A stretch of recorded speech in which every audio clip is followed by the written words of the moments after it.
Welcome, everybody, to Writers Not Writing, our show about authors procrastinating.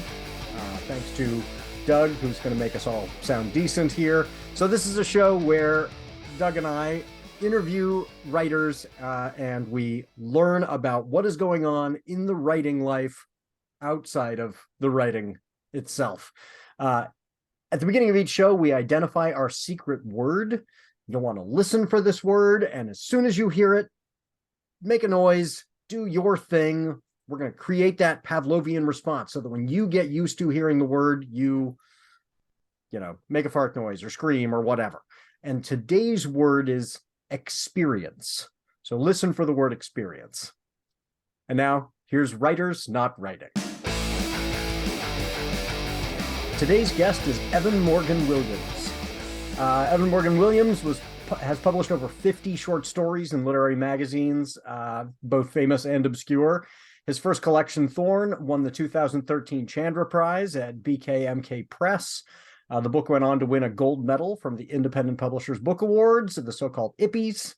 In 2018, Williams released a second collection, Canyons, Older Stories. I've got that one in a limited print run. And the book won a gold medal from the Next Generation Independent Book Awards. A third collection, Stories of the New West, which I was just reading this week, was released in 2021 by Main Street Rag Press. Williams holds an MFA from the University of Montana. He's just retired from public school teaching after 29 years. He lives in Portland, Oregon. Quite a career, 29 years in public schools. Thank you for that. So before we get to our questions, the first thing we always do, just for the sake of the podcast listeners, because of course the YouTube folks can see this, but for the sake of the podcast folks, tell everybody because we fully dress up, costume, the whole thing. So what have you chosen to wear for the folks who are listening today? Well, it might appear that I'm wearing a conventional LL Bean plaid flannel shirt, but the truth is, some of you may not know this.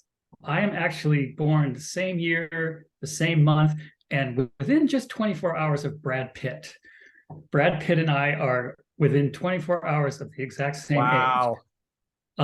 One of us has aged better than the other. Yeah, you look great. He's getting leathery. Yeah. I'd like to think I'm the control sample, yes. But I connected with him the other day. And just as kind of a birthday thing, he flew me down. And I'll just say this, the LL Bean on Rodeo Drive is not your garden variety LL Bean. This particular shirt is made out of the wool of the rare and elusive vicuña. Especially, vicuña. Yeah. And then he set me up with these nice glasses. These are Tom Ford glasses. He set me up with a beautiful Paul Newman Daytona, which seems to have fallen off my wrist. I'm gonna have to find that somewhere. And yeah, everything. The pants. These pants I'm wearing. I can't really show you. They're not for market yet. They're just kind of an inside thing that. Yeah, they haven't released, so I had to sign an NDA. Oh my gosh, that is very cool. Well, I did not. Mine's not that fancy in terms of the celeb angle. Crystal made this. She wanted me to look like Henry VIII, so I've got this full. And it's funny because people see it. We got it for a costume party, and people see it and go, "Oh, Shakespeare."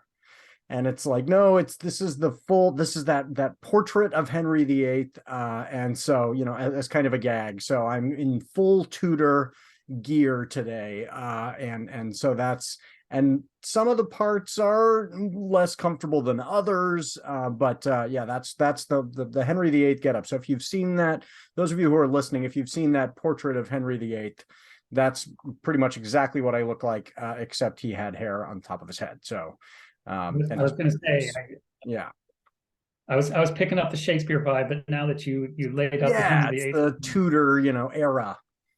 Yeah. So how did you fill it out though? He has considerable girth to fill out. Well, I think that's why people can't identify it. It's like, oh, you're thinner, and I also don't carry myself with that I Discard Wives vibe. And Yes, so that, yes. there's a kind of chauvinist confidence that I think I lack for the presence of it. So I imagine kind of a nebbish, timid guy dressed as Henry VIII. So it's ironic in that way as well. I don't carry myself like I have the authority to have spouses beheaded. Which is I think a good thing. I mean, but it doesn't fit the costume perfectly, so creates that internal irony. The clothes make the man. Isn't that the phrase? Maybe if I wore this more, Crystal would be nervous for her safety. That might not be good. It's a weird choice for costume for her to make, but I think it was the technical challenge of seeing if she could pull it off. But yeah, wanting your significant other to look like he beheads his many wives is it is an interesting choice on her part. So, of course, the show's about how we as authors, as writers, are not writing. So, what has been a pop culture distraction for you this week? What's been getting in the way of your work? Oh, well, the first answer just has to be TikTok. I don't like to admit it. It is truly addictive. You think I'll just be on for a few minutes, and then you're on for 30 minutes or more.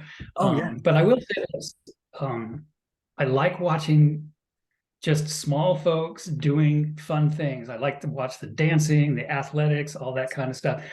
And as a former middle school teacher, I'm finding out that there's a new TV show about Wednesday Addams.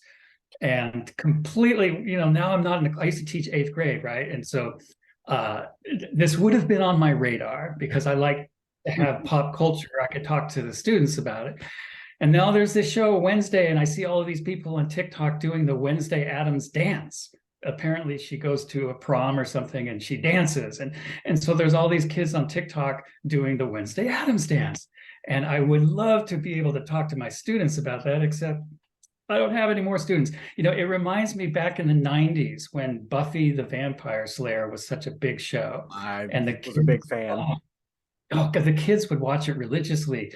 And it was so empowering just for kids to have power and authority and an independent life with agency. Yeah. And the show was validating all that. And I feel like this Wednesday Addams show is as well. From what I've heard, from just little clips that I've seen, she is a feisty, fiery, independent speaker. She's also a writer, by the way. Yes, I will have to check that one out. We do a unit in my freshman English class that's about film, and we use Tim Burton, and I have mixed feelings about Tim Burton. On the one hand, technically very proficient, and the reason there's two reasons we use Tim Burton. When you are writing an essay about a particular director's style, Tim Burton's style is distinctive. So often you see films and you say, I couldn't look at that and say that is directed by, you've got Coen brothers, you've got directors where you can tell that's directed by that director or that pair of directors. But Tim Burton movies, you see a Tim Burton movie, it's a Tim Burton movie. Even sometimes to a deceptive degree, there are a couple of films like Nightmare Before Christmas and there was another one, I think it was called 11, which were from his production company, but he didn't direct them. But they still are, strongly have that vibe of, they're Burton-esque. But so, we're having the students write about how a director is an author and, their style and that. So Burton's great for that. And the other big advantage, all the films we can use of his are PG-13 or PG. So, those other distinctive directors, I would love to show other directors, but I can't show a bunch of rated R movies to 14-year-olds. So on the one hand, he's great for that. On the other hand, you got the Johnny Depp thing. I am uncomfortable. And we just talk about that in class. And we are just open about, I am uncomfortable showing you this guy right now, all things considered. And also Burton's films the representation is a problem. Like, it is predominantly white cast. He's heard some of that criticism, and I hope this new show Wednesday has a more diverse cast. But the other thing is, he's clearly got a thing for dead young women or young women who look dead. And that is just it's part of the creepiness vibe and the whole goth vibe, but it does get to a place where I'm like, let's acknowledge this in class. And this guy's got a weird thing. But I mean, when it comes to topics about lighting and framing and sound and how that can then inform my students about how to be better readers of prose, it's really cool, because the kids will go, oh, next time I'm reading a novel, if I were to light this scene, how would I light it? What does that say about the tone? What does that say about the mood? How does that speak to theme? And so we end up with some really high level writing and thinking going on through film. So it's a great unit, but yeah, Burton is problematic in some ways. Well, talking about those problematic pieces, that's part of developing their thinking as well. The whole thing about acknowledging counter evidence and how you're going to handle that counter evidence is a big thing. And I know in eighth grade, the kids are just starting to learn how to acknowledge counter evidence. And so that would be, we talk about it in eighth grade, we read The Outsiders, and there's some shit in the. Can I cuss on this show? I'll have to beep it for YouTube, but we can keep it for the podcast. Okay, well, there is some stuff in The Outsiders which the kids need to acknowledge as they move forward with the other thematic material. I will say this about the new Wednesday Addams show: the main actress is Latina, and she puts that out there. Her name's Jenna Ortega. And she's very much involved in Latinx empowerment in the movie industry. So I'm glad to hear that Burton is not going, oh no, she has to, be white, formerly blonde girl who's now blonde hair looks like it's faded because she's also deceased. So that's progress for him. Right, progress. Casting a Latina, good for Burton. And good for the industry. I mean, I think the whole industry is recognizing the importance of representation. My representation matter story. So one of our authors, Sang Chroma, Black woman, she and I were both very, very excited about Black Panther when it came out. And so I tweeted something out about, I'm going to see Black Panther again, and in theaters. And she right away messaged me, and she was like, how many times? And I was like, oh, this is my second time seeing it. And she was like, it's my 12th. Representation matters. And I was like, yep, like she loved that movie and went again and again and again. Is she the woman from like the Washington, D.C. area Yes. who wrote the book? Yes, Jin. What's the name of her book? Her novel's Jin, and she's a Liberian American woman, and she mixes, speaking of Buffy the Vampire Slayer, her deep love of Buffy and the Liberian folklore that she heard as a child. And she blends those two together. It's a really fun book, and I hope she writes the sequel soon. I know she's working on it, but folks, check out Jin. Oh, you did read that one? And I put it in my class library. Yeah. At school. Because it matters. Our kids are like, oh, I see myself in this. And even if it is not their culture, even if they're not, of Liberian descent, they're seeing that different cultures can enrich a book. And it's not the same thing that they've read 1,000 times. So yeah, that one's totally worth folks' time. Even if you're not Liberian, please check it out. It's really good. So what's something other than on a screen, although I should talk about TikTok, because boy, you are right. Somebody will send me a TikTok and that's like a curse. Like, oh great, you sent me one, there goes an hour because I'm going to watch that one. It is dangerously addictive, but it is so fun. Is there anybody in particular in TikTok that you've been coming back to, or themes that keep coming up in your where your algorithm is shaping itself around those? Yeah, my algorithm is so all over the place.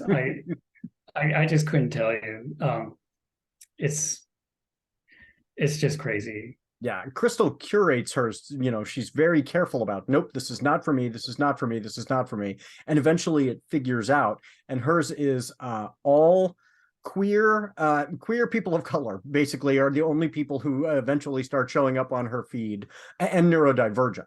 And so lots of stuff about, I saw this great TikTok the other day about what it's like to have ADHD, from this, great queer creator. Her feed is, and so when she stops watching it for a while, she'll be like, ugh, there are a lot of straight white men showing up in my algorithm. I've been away from TikTok too long. Mine is, like yours. I've got the dance videos, and then I've got a lot of folks doing really great videos about history, things you didn't know about Oregon history or whatever, where it just blow my mind. I have a lot of those. I enjoy the dance videos. I enjoy the history videos.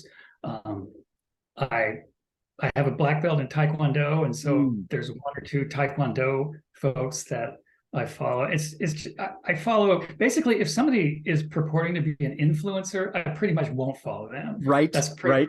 Yeah. But if there's just interesting things going on, those are the people I'm going to follow. There's a guy, I don't even, like I said, my Daytona, I already dropped it. There's a watch guy on TikTok that I follow, and he just goes around looking at vintage watches. And like I said, I'm not even that in the game. I've already lost my one watch.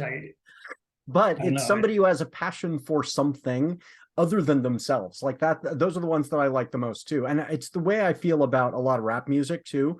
Like, I understand there is a deep tradition within, rap, where the rapper themselves is the focus. And they are saying, this is why I am great. And that's part of the rap culture. But I have a hard time with it because it sounds very much like Madison Avenue advertising. Like, this is why I as a product am cool. And I'm like, I'm just not that interested in you as a product. But the rap that I really enjoy is the rap that's about something other than the rapper, where they're saying, this is what's going on in Colombia, like a lot of it, or the really political folks, Immortal Technique, where they're saying, this is what you need to know about history that you're not recognizing that is affecting my community today. And Immortal Technique still has songs that are just about, this is why I'm great, but the ones that those songs that are like, this is about, what's going on in the encomienda in Cuba or whatever, and I'm like, this is a really cool song. So yeah, I think rap music is extremely powerful, leveraged instrument for talking about that kind of stuff. And I don't follow rap music in particular, but I know that a lot of the older rap was maybe more political than nowadays, or if there is still political rap, it certainly isn't getting as much exposure. But, you go back to Public Enemy or NWA, you're going to hear political rap. Yeah, and I think and maybe it's we're not hearing the political rap. I think the political rap is not as, it doesn't rise to the top of the pop charts because that's the institution that's saying, maybe this is a little, but if you get outside of the pop charts, there are folks doing some really cool stuff. I think it's also been really subdivided. It used to be, rap was its own category. And now there's like nerdcore and queercore, and like there's nerd hop, and there's some really cool kind of subgenres within rap that have folks doing just amazing work. But it also means they're not making money, and so they're not the ones rapping about, this is why I am making billions of dollars. They're rapping about, this is what's going on in my life, and I'm still struggling as an artist. And I'm like, I identify more with that, because I'm not in that socioeconomic class of your rappers who are making billions of dollars, and that's what they want to talk. It's like that, the thing that gets in the way of a lot of rock and roll artists, back in the day, the second album sucked because the second album was how hard it is to be incredibly famous and successful financially. And it was like, yeah, I can't identify with any of this. Your first album, when you were a struggling artist, was really great. I could identify. And your third might be great when you get away from, boy, it's been so hard to deal with my record company. But boy, your record company album, that's not my in my experience. So speaking of music, yes. Yeah, what else have you, what are some hobbies that have been getting in the way of your writing? Well, I have been following the World Cup, And I'm not a soccer player per se, but I love the drama. I love the storylines. I love the international aspect to it. Um, this has been a particularly interesting World Cup because there's also been some democracy issues and some other political issues that are Yes. being highlighted. And we can just start with the story of how on earth did Qatar obtain this World Cup? Oh yeah. I mean, it's almost certain that there was some bribery involved. They're not a democracy. They repress women. There was huge concerns about workers not being Dying. paid, work Yeah. dying, a large number of workers endangered in the building of the facilities. That's big. That's big. But that's one of the storylines that's continuing to go through. I believe a journalist who was reporting deeply on this for was it the New York? I can't remember Is this which the fellow magazine. who passed away? Yes, he passed away. Yep. Yep. And we He's, don't, he it's was in mysterious. We Montreal. don't know why, was it some, and there's a lot of speculation. Was it a virus? Was it something more nefarious and intentional? Because I That's think right. he'd also been reporting on, and I think I got this secondhand, but I believe he wore a shirt with like a pride symbol or something, and that the Qatari Rainbow, right? not excited. Was it a big rainbow? Yeah, and the Qatari government is not, supportive of the LGBTQ plus community in Qatar, or all the folks who are LGBTQ plus or allies who are coming into their country. And so, yeah, that there's some suspicion there. Yeah. But yeah, what a And then tragic story. the team from Iran refused to sing during their national anthem. And so I'm worried about those players. What's going to Yeah, happen to them when we go back? Also, I'd love to get more verification, but a lot of the crowd shots, they love those crowd shots. There were crowd shots of people from Iran, including women wearing more westernized clothes with more skin and all of that. And it's come up that maybe those women were paid by the Iranian government to look happy, to represent in the stands.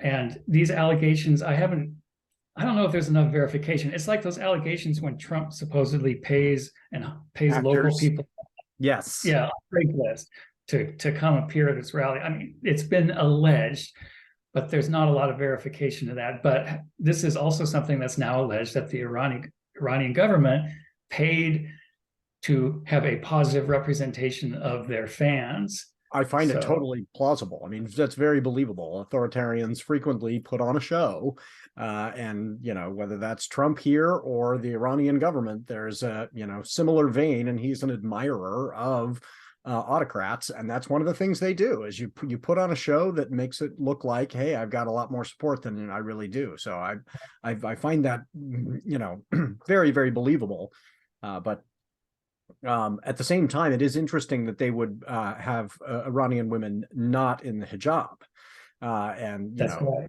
and say, see, when Iranian women are out in the world, they're happy. Well, yeah, would those women be how would those women be treated if they were home and dressed in that way? Yeah. So, And as I was following that story on TikTok, a woman, an advocate, came on, and she was talking about these rallies and protests in Iran are getting larger and larger. They've been going on for many weeks now, and there's a point where I think the Iranian government may have been hoping they would peter out, but they're not. no, we've We're not crossed here. Yeah, They're, which is wonderful. And at the same time, I don't know as a Westerner how to be properly supportive, because I know the Iranian government would love to say, and has frequently said, see, this is all a Western plot. And that's been one of their go-tos. And so if we are supportive, how do we express that support without becoming a tool for the Iranian government to say, see, this is just something that, middle-aged white guys in Oregon care about, and so like, how do we actually provide real allyship? But I am excited about the opportunities, because Iran is a highly educated, it's this very rich culture. Like Iran is a very modern country. If it can get beyond the repression of its own government. I would be the Iranian people. I would love to welcome into the world community, and I think could make such a huge positive addition to the world community if their own government weren't getting in their way. And the women there are highly educated. There's a lot that they have to offer the world if they can free themselves from that oppression. So I am hopeful. And they have, we're both writers. The Iranian tradition in literature goes back thousands of years. It's literature is part of their culture in ways that, well, it's not in our culture. Especially poetry. Yeah, poetry, exactly. You can sell out a stadium as a poet in Iran. I had a little bit of experience with that in Egypt too, where poets are public heroes. And I talk with my students about different cultures have different art forms that they elevate to that kind of popular level. Opera is a much bigger deal in Italy than it is in the United States. And that's not to say that, one culture is better than the other. We just have, of course, as somebody who writes poetry, it would be cool if our culture said, oh yeah, that's the big thing, but that's not, I don't change the art form because it's less popular in our culture.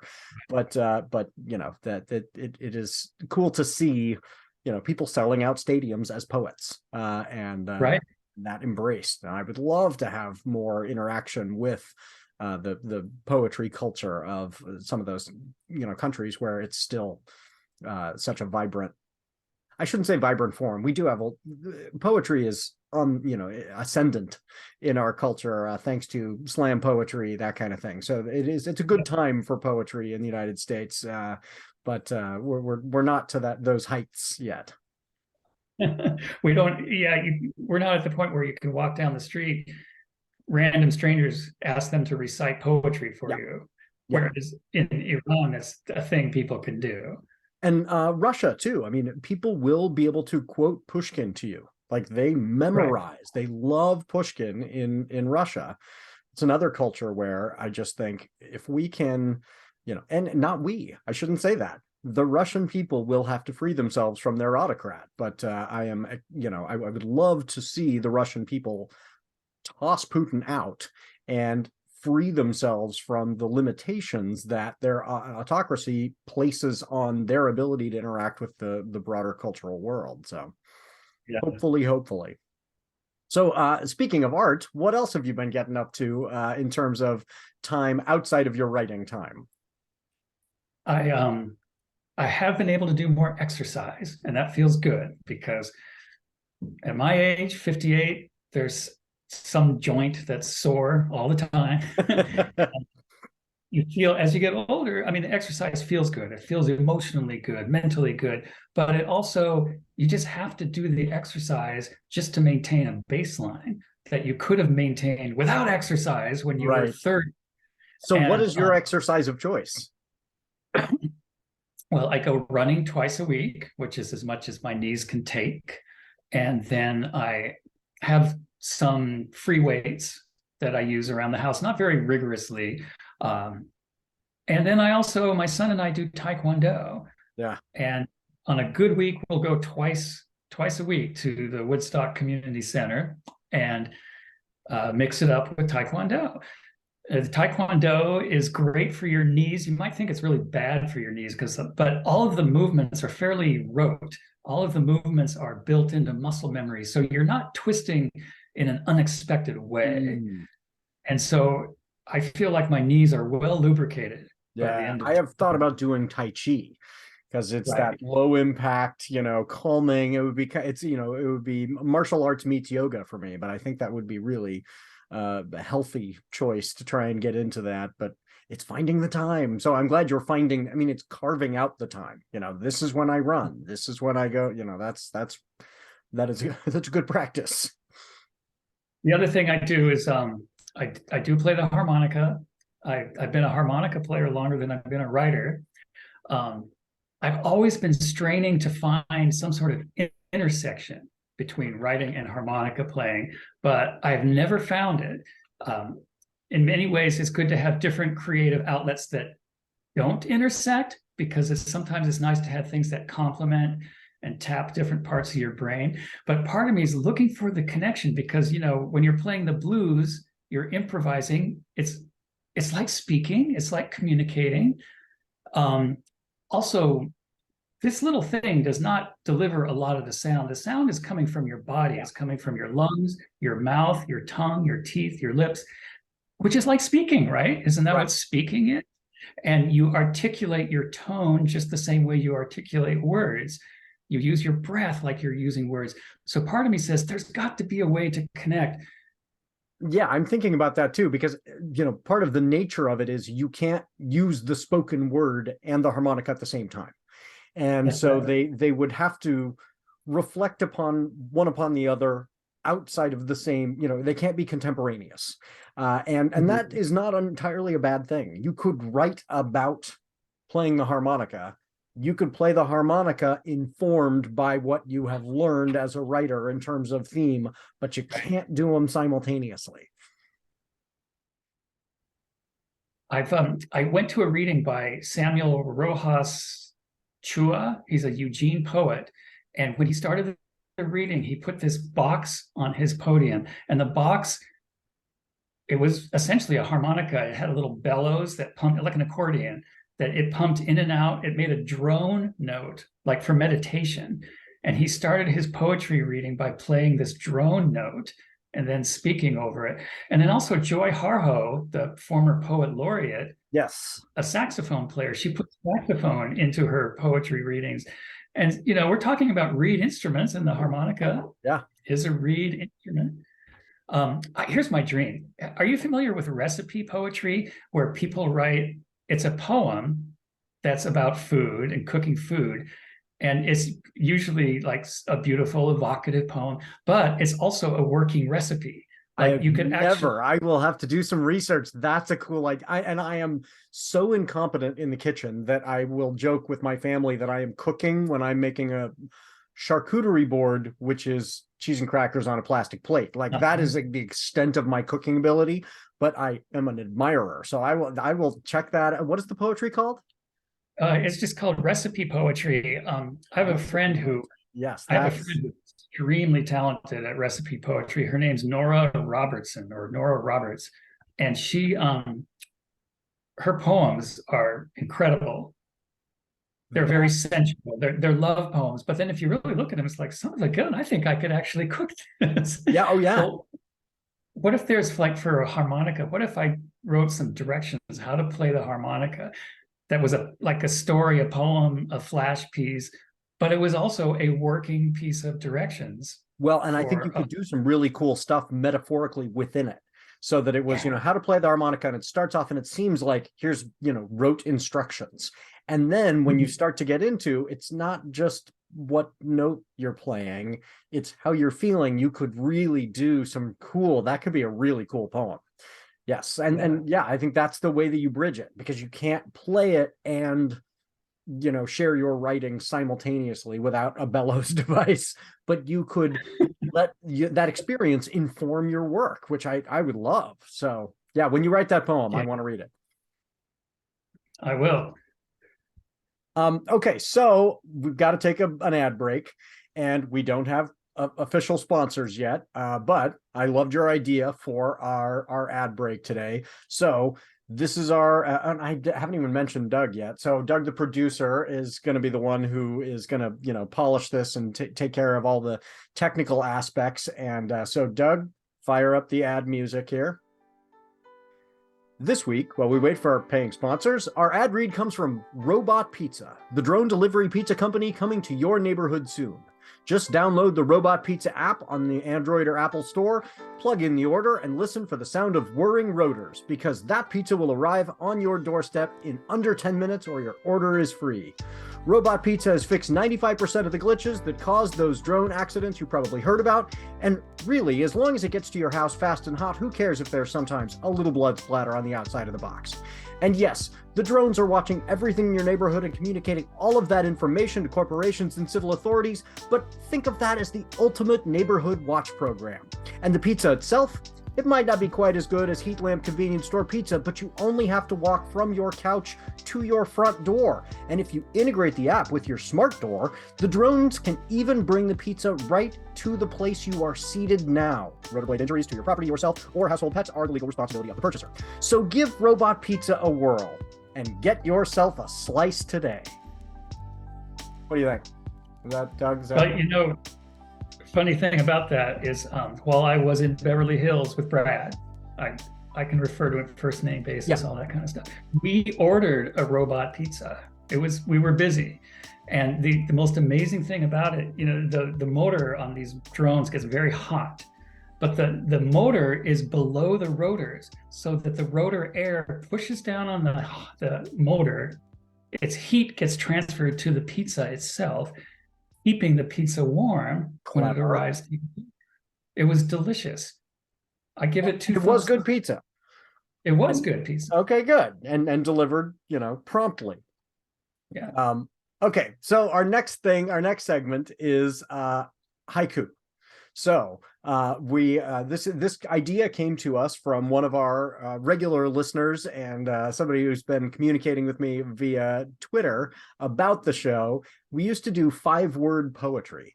And actually, the initial idea was, what is one word that you could use, you know, kind of, our kind of word that we would share. And then the idea was to go to 5-word poetry, and crafting a line of poem outside of context was really challenging.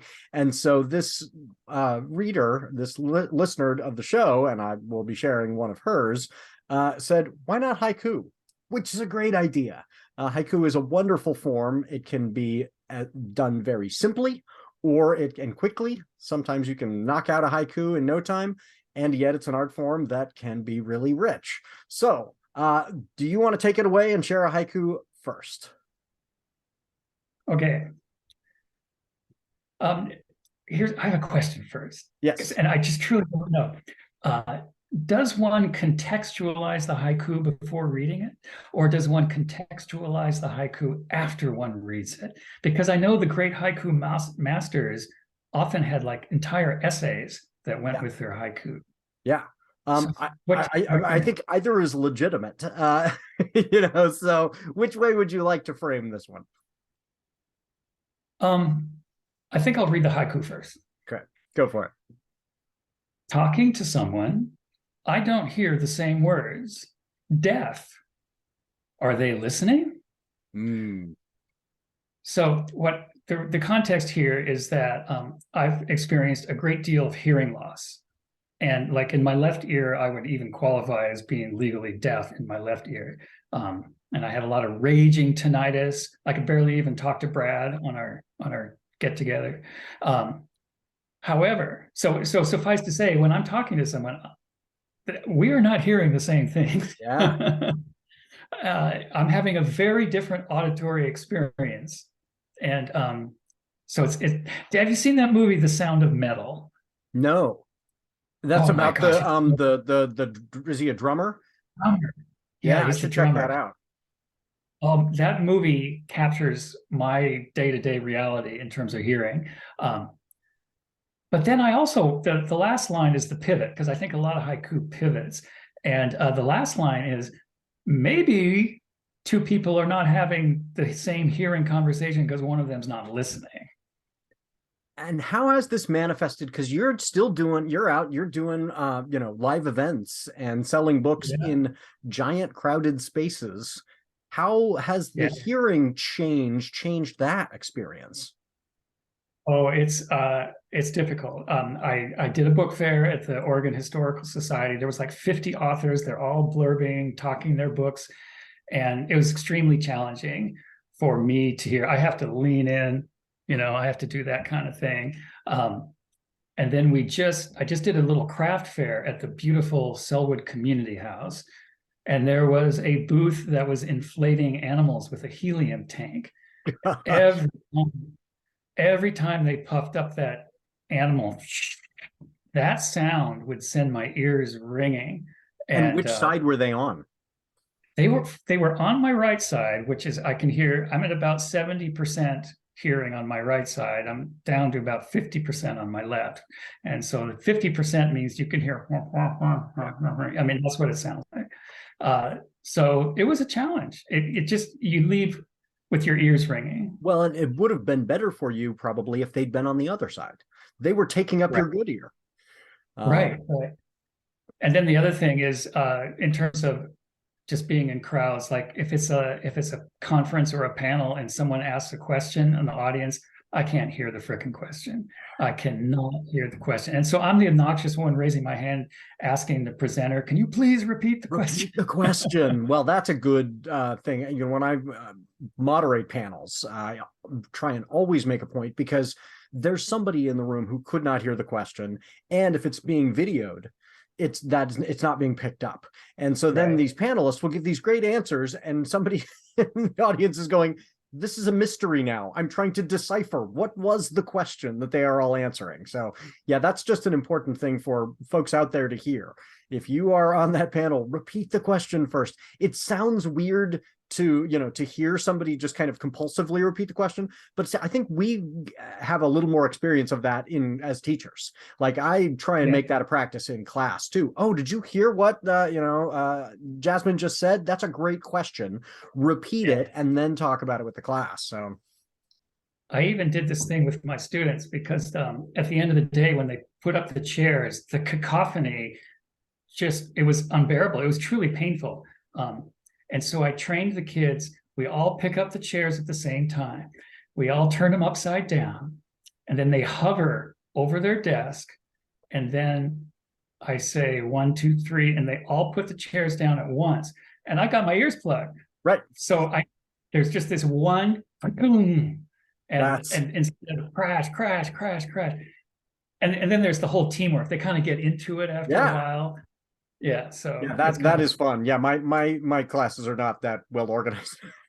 I'm still fighting the I see you putting your computer in your backpack and there are 4 minutes left of class. Those are my 4 minutes. What are you doing? We still have to get some work done here. Me too. Yeah, having that system, making a game of the leaving is a good idea. So I've got a couple more.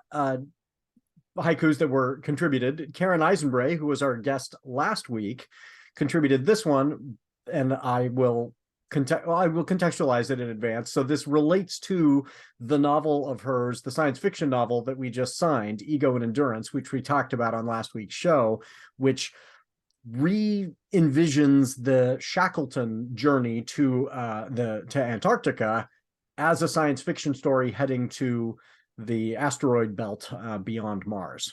So her haiku: asteroid mining, a workable idea until it hits you. I liked that one. And then this one comes from that thing I'm talking about. That has that thing where it twists. Yep. The turn, the pivot. Yeah, the pivot. And this one comes from Kelly, who came up with the idea of doing haiku for the show. So thanks to Kelly. Kelly tweets at Phoenix Lily 245 on Twitter. Rummage through the earth. What's beneath the cold cement? A long flower gasps. And I like that word choice at the end too. That was, that's one of the things that makes haiku work, is if the words are chosen really carefully. So I like the gasps as our verb there. There's even a word in Japanese for the final word of a line. In this case, the final word of that last line is, I think they call it like the cutting word, because it cuts a little deeper. Yeah. Yeah. That's it. And that haiku reminds me of the famous Tupac Shakur poem about the rose from concrete. Yeah. Yep. Okay, so for announcements, again, show about not writing. So I don't want to make you talk about what's the next project. Instead, what is it you're doing right now in terms of writing? And you mentioned a couple of sales events. Anything else that folks can be looking out for you in terms of your writing career in the present? Well, let's see. I'm working on a novel, and I'd like to think the novel is pretty much done. I need to run it by a sensitivity reader. I actually have one queued up, but this meeting with you right now is a good reminder. She told me to nudge her in December so that she keeps her schedule full. So I gotta get this novel through a sensitivity reader. The other thing is I'm looking ahead to the AWP conference in Seattle coming up in March. I don't really have any big plans myself per se at the conference, but I am looking forward to some opportunities to get involved in whatever ways that I can. And I've been a mentor with other writers in the AWP's Writer to Writer project, and there will be some get-togethers where maybe I can finally meet my mentee in person. Yes, that would be nice. What is your? I've done it twice. Well, I'm interested in I'm a big proponent of sensitivity readers. I think that's an important part of the process that writers sometimes, for reasons of cost or not understanding the importance, they skip. What is this sensitivity reader going to be looking out for? What do you want them to be looking out for in your current piece? Thank you for asking.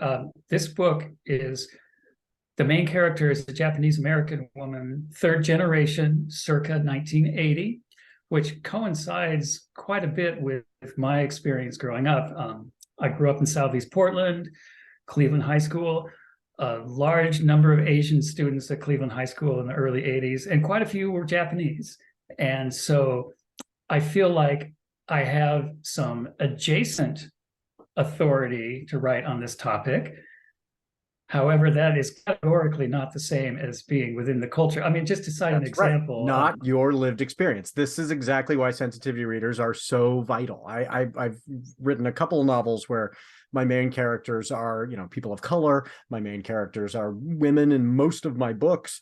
And having somebody else look it over and just it's that little insight, where they say, well, you're getting this not quite right, or you're getting this right, but it's a generalization, and maybe dodge away from that stereotype, And so having somebody who is aware of the ways that my experience, seeing somebody else's lived experience from the outside, is going to lend itself to stereotyping. It's going to lend itself to ignorance of, minutia. So how can I find somebody who's really got that lived experience? That's so important.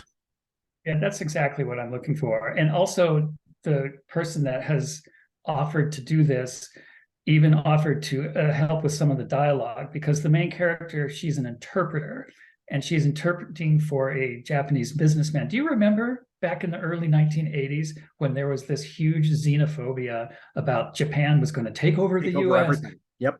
Yeah, and they bought a couple high-profile properties like Rockefeller Center, and it's ridiculous. I mean, who is this they? As if there was some sort of block of hegemonic, secret cabal. Yeah, and suffice to say, she's dealing with that. She's an interpreter for a Japanese businessman and gets in over her head. It's a mystery thriller. But the dialogue goes in and out of Japanese, and I want to be able to represent that with authority. And so I want to have, she's a Japanese American, third generation. So she's not even going to speak the same Japanese as her Japanese businessman. And then there's also different registers. There's formal registers in Japanese. There's words that are only used if you're among other men. There's conversations you would only have among other women.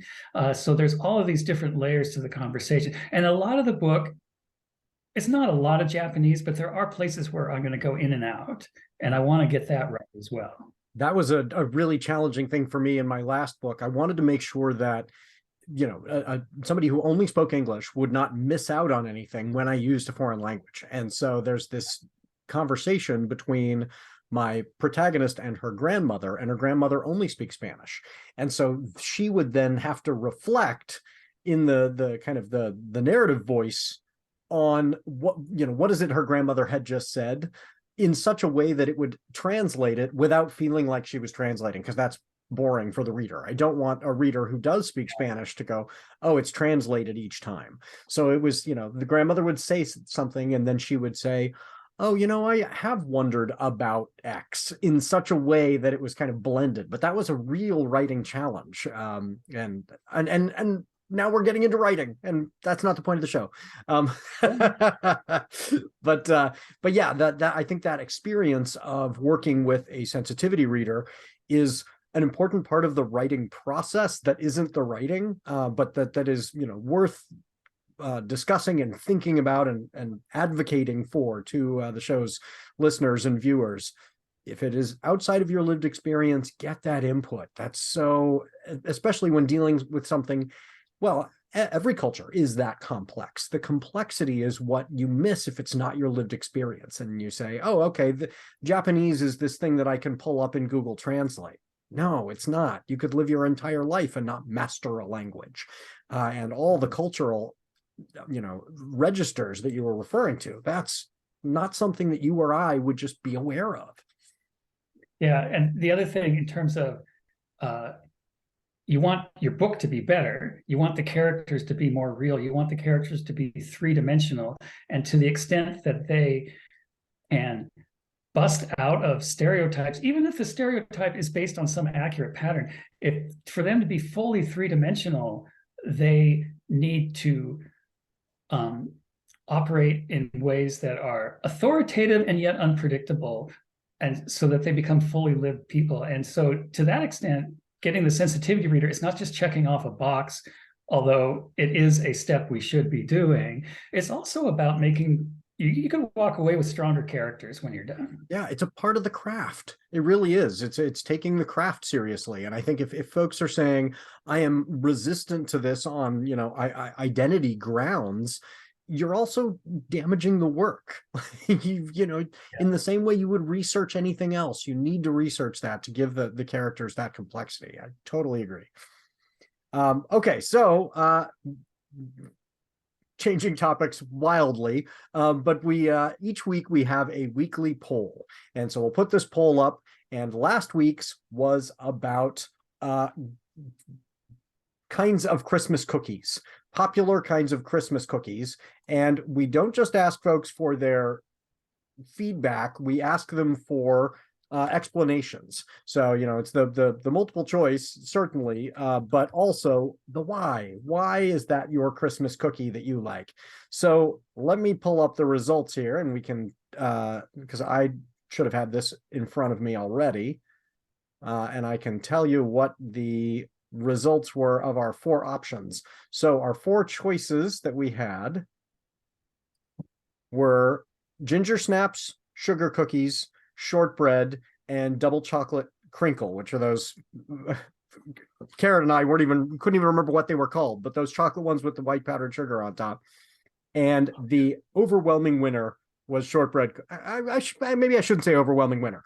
40% went for shortbread, 18 for sugar cookies, 27 for ginger snaps, and then double chocolate crinkle, probably because people didn't know what we were talking about. That one got 13%. But the answers are what's great. So Karen Eisenbray says shortbread because butter. Solid, right? That, and let's see, we can see that more than once. B. Zelkovich, same thing, butter. Ginger snaps, they taste like December, from Jesse Hannard. Love that one. They taste like December. And ginger snaps, not just a tasty treat, but a superb movie. I need to go back and check that one out. I don't think I've ever seen. Have you ever seen Ginger Snaps, the movie? Never even heard of it. Yeah, so I'll have to look into that one. So the question to you is, what should be our poll for this next week? Well, tell me about what you think about this.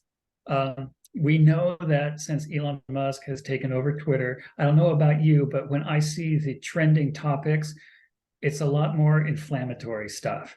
And, it's not just a question of Twitter being an open forum and the free exchange of ideas. I mean, these are openly trolly sort of topics that are trending. They're openly hate speech adjacent and sometimes nakedly hate speech topics that are trending, which arguably isn't really about the free exchange of ideas anymore. It's being manipulated. So I start to have concerns. Do I want to dignify this open forum if I have the same platform as Kyle Rittenhouse for example, and he's showing up in my trending topics. I just have concerns about that. And as you know, because you're on Twitter too, the writing community has talked openly about looking for another platform. And there was talk about Mastodon, and people tried that out, maybe with not so much luck. And then there was also something called Hive. I tried Hive, and I just looked on it today, and no one's posted anything for about 2 weeks. And that's the challenge of these other forums is I don't think Hive or Mastodon are bad, but if that's not where the people are, that's not where the conversation is. And so Right. that's the, you know, until they reach that critical mass. But I think, yeah, that broader question is a really good one. And it's a conversation, the whether or not to participate in a conversation. Should I Right. even be in this space? And that's a really fraught, I don't have a clear sense myself. The one thing that I do come back to is we haven't heard the same conversation about Facebook. And I wish that we were having that conversation that was more encompassing, because Mark Zuckerberg doesn't make himself the focus of Facebook in the same way Elon is trying to be the celebrity of Twitter, and all the conversation is about him. Elon went on stage yesterday with Dave Chappelle, like he's trying to be a celebrity. Mark Zuckerberg's not going on stage, but Mark Zuckerberg was conscious, had been informed that Facebook was being used to facilitate a genocide in Myanmar, and allowed it on free speech grounds. Hey, we can have this genocide here. We're just, providing the platform. And I think that's a conversation, that should be in the mix too. Are we obligated, when we know this platform is being used for incredible evil, to leave? Or are we obligated to remain and fight? Or, That's the question. Yeah. Maybe that's the question. Maybe that's the way to do the poll question. Yeah. Maybe that's the fight. Because my question was, should we all leave Twitter en masse and find a new platform? That's a yes or no question, but you're asking the more nuanced one, because it really boils down to what is the outcome here, not just in terms of our community, but also in terms of how do you fight the hate speech? Do you fight it by taking away your attention? And I would argue that that's actually effective with someone like Trump, because when no one's paying attention to him, it enrages him. But on the other hand, when you have people trolling fake news, and when you have people doing concern trolling and other just kind of BS moves, who aren't part of a conversation, they're part of a propaganda agenda, ignoring them could be a concern, because what if their wording has traction? Yep. And this is really dispiriting. I read some research about kind of fact checking actually magnifies the lie. And so even, when we engage and say this is untrue, that, vaccines do not kill you, we have reinforced this idea that some people think vaccines kill you. And that, brings that to the public consciousness. Whereas if we said nothing, maybe that idea would be fringier and die, or maybe unchecked, it would cause more people to not get vaccines and literally die. And so, here's this incredibly dangerous idea, this idea that will kill people, and fact checking it also augments it to some degree. And that is scary. And I was thinking about this in the context of artificial intelligence. These AI programs have no sense of moral obligation to tell the truth. They don't care about truth in the same way you or I do. They are thinking, what is it that the most humans will believe or really like, not even believe. They don't think about it in that way. And so we're going to see a lot more writing that is not even concerned about what is true, but will sound increasingly believable, because believability is something that the system is concerned with. And I worry that the scolds, the fact checkers, are just going to magnify a lot of new lies that the computers came up with. And increasingly hard to distinguish from a true human. Yep. I mean, that's going to become part of a human's full-time job, is figuring out what is real And we just are not prepared for that. And when you look back historically, when there is a new technology, it creates a space for authoritarianism and evil. Hitler used film. People were pretty good in Weimar Germany on newspapers. They were willing to go, okay, I already have the skill set to bring a certain skepticism to the written word. But they weren't prepared for, these movies are affecting my emotions in this new way, and I don't know how to handle it. And we absolutely saw the same thing with social media in our era, where this, demagogue was able to jump in at just the right time when people were not ready to figure out, how do we properly address somebody who is compulsively lying in very small bursts? And we just didn't know how to handle that. And that allowed for this toehold for very, very frightening people. And eventually we will figure out the technology. We will learn to be critical. And I think we're in for another wave with AI, where we're going to see deep fakes. We're going to see, whole articles written by computers. And we're going to have to learn to go, who's the author? How can I be, connecting that to a genuine human being? Who is responsible? Who's accountable for these words?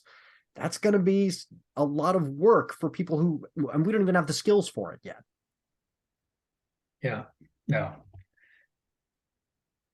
Well, now that I've retired, I don't have to worry about how to teach that stuff. But I mean, we absolutely, in 8th grade for sure, you can teach the kids to be skeptical about sources that they see on the internet. And they got very good at it. They got very good at being skeptical. But it's still a work in progress, because they're digital natives. Yeah, they're unlike you and me. They're digital natives, and their access to technology is maybe a little bit too skewed on what they call leaning back as a recipient, as opposed to leaning forward, being more involved. And so they have a lot of cultural forces training them to be leaning back and just being a recipient. That's part of being a digital native, unfortunately. It shouldn't be, but it is. It's there's not enough ways for people to be more actively involved as a critical thinker, as opposed to just a vessel being filled with information. Yeah. Well, and I think one of the things that we'll see, or I'm interested to see, is for their generation, are they more likely to take something seriously if they are watching a person on TikTok deliver information orally, rather than in the written word? Because that skepticism that we've taught them in school, they associate with the written word. And when they're seeing somebody say it on TikTok, they're going, oh, but I can at least see the human who is responsible for these words. And therefore it carries more weight. It seems more authoritative. And I think there's a potential danger there. The deep fake computer will eventually be able to create an image of a person speaking to you that is indistinguishable from you or I right now. The people who are watching us on YouTube or hearing us on the podcast, and people are going to have to retrain themselves to say, just because I'm hearing a human voice or I'm seeing somebody sitting in a chair talking does not mean this is a human. And we're not prepared for that yet. No. Yeah. So yeah, that's a good one. I will ask about the public. What do you think? What is our responsibility when and maybe it should be broader, when a social media platform is, dangerous? How should we handle that? Do we leave? Do we fight back? Do we study it? Stay to study. How do we engage in a kind of moral way? Yeah, that's a good question. So the next thing we would normally do is we would have a listener question. We didn't have any listener questions provided, but if somebody has a question they would like to ask a writer in the future who's going to be a guest on the show, please send those in to notapipebpublishing@gmail.com with the subject line listener question. Love to have some. Those can be impossible conundrums, they can be silly questions, they can be heartfelt questions, something you're genuinely curious about. But I would love to hear from some listeners. Next up, contacts. Where can people find you and your work online? Okay, well, on Twitter, speaking of all that social media, I'm at Twitter. My handle is at EvMoWi, EVMOWI. Those are just the first two letters of Evan my Morgan first Williams. Evmo. last name, EvMoWi. I can't publish as Evan Williams because there's a whiskey called Evan Williams that blocks all the search engines. And anyway, and it would be too easy for my students to find me, and the stories aren't really appropriate for middle school. So I put my middle name in there just to be a little harder to find. So anyway, my website is evanmorganwilliams.com, and my email is evanmorganwilliams@gmail.com. And I highly, highly recommend that folks check out Evan's work. It is, as I mentioned, I was reading your most recent collection, and well, it's a show about not writing. I don't want to ask about process, but I do have a question about a theme that I feel like was, I don't want to say hidden, but it is a thematic work in more than one way, and it's clever. So readers, check out that series and go at it like a puzzle. What do these stories have in common? And it's highly worth your time, and also just really well written. So highly recommend. Before we get to our send-off, which Evan's going to come up with, and he gets the last word, but I want to thank the Zombie Dandies for our intro song, Welcome to the Zombie Coast, and thanks to Halizna CCO for their song, Kids, at the ad break. If you're in a band or like your song used on the show, we'd love to highlight a listener's work, so email me about that. Thanks to Doug, the producer, as always, for making the show sound good and taking the blame when it doesn't. And I cannot forget to mention, Writers Not Writing is a production of Not a Pipe Publishing, so please go to notapipepublishing.com and check out the amazing books written by writers who didn't procrastinate too much. If you like this show, rate and review it wherever you found it, and check out Evan's excellent books. Rate and review those too. Reviews make a real difference and also make an author's day. So please take the time. It does not take long to let Evan know that you enjoyed his work. Okay, so what would be your preferred one-liner to end the show? Okay, well, this might sound a little corny, but I used to always tell my students, in everything you say and do, make this place a little better. If we all do a little, it can be a lot.